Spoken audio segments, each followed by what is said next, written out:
What's going on, guys? Welcome back to Heaven's Creations. Today we are heading to Mt Fuji. Yes, Mt Fuji. This was the first time riding the bullet train. It was really cool. They had like a person you could buy food from and drinks from because it was a very long journey. We actually spent the entire day traveling, guys. This did not turn out the way that we wanted it to, but we are here. We're on our way. And we just knew, like, as soon as we got there that it was going to be kind of like not the best time, but you know, we saw the mountains on the way there, so we were like optimistic. So we got to Otsuki and they had like taxis, buses, trains. We actually ended up taking the train. That was the fastest option, but it is very confusing if you go to Mount Fuji. Please make sure you do your research beforehand, because you do have to take multiple different types of transportation to get there. Once we arrived, they did have a map of different bus lines that you could take to do things. We were trying to find this famous restaurant, and we ended up going there, but we took the wrong bus. So it took a lot of time, unnecessary time. And once we were on the bus, I pulled up the directions and it did confirm that we were on the wrong bus, and it showed us how long we were going to be on the bus, which was over an hour. Once we arrived at the restaurant, it was beautiful. The ambience was wonderful. Like, 10 out of 10, this restaurant was the best part of the trip. It's called The Park. If you go to Mount Fuji and it's visible, this would be the most amazing experience, but unfortunately it was not visible. But these fluffy pancakes were so decadent. It was so weird. Like, look at the texture of this thing. Like, I can't even describe to you. I've never had anything like this before in my life. But if you never tried something like that, I definitely recommend. There was like a line out the door. This place was popping, even though there was zero visibility of the mountain. So here's where the mountain would have been.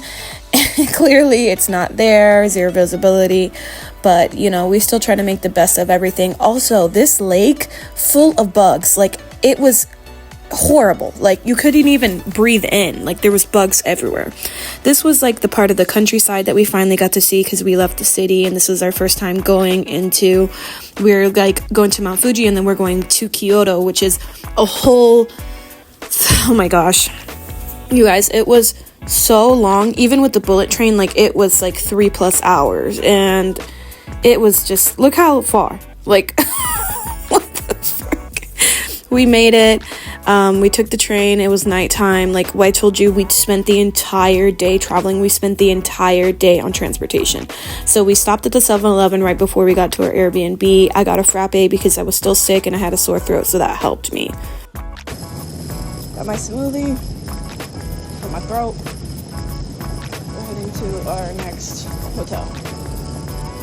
So here's a little room tour. This was the bathroom. Of course, it was like, you know, the traditional smaller bathroom. This actually had a washer in the unit, which I really liked. Of course, we took our shoes off at the front door. I really like that they had a washer and like a little stovetop, and you could like hang your stuff on the clothesline outside.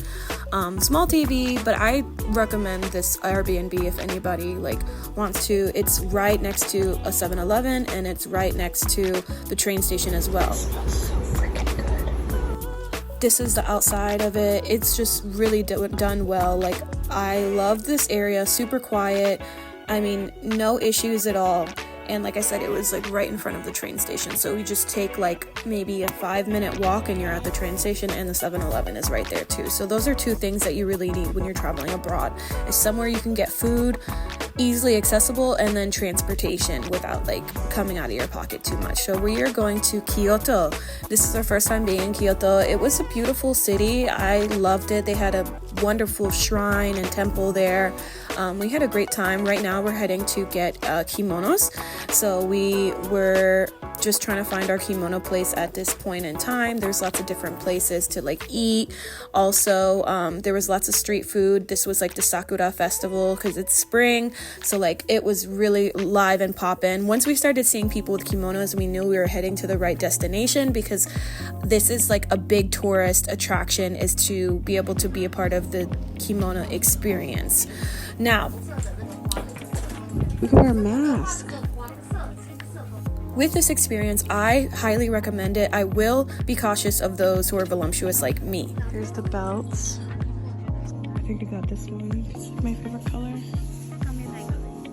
Here's my kimono. Now I have to find a belt.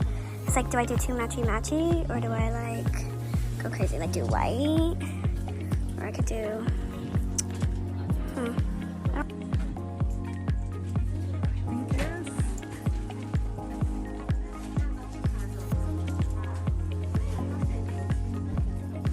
So she said my hips are too wide and my bompa, so I have to go to the plus size, and there's only 3 options. Depression. Alright, we have to come with this one because I'm too big and I can't wear the normal people ones. But I like it, it's still cute, but I wanted the other one. But we're gonna make it work. It just depends on your preference. There's so many options, and then they have 2 in the back for plus size, and that's what they said I needed. So they gave us traditional socks, a purse, they did the hair, like it was everything you get. It was definitely worth the experience. I think we spent $20 and got the whole day worth of stuff. With the gold? Okay, here, put this. Oh, a dragon? Is that a dragon? Yes, look at my little... Yes, go on. Look at us, the sun and the moon.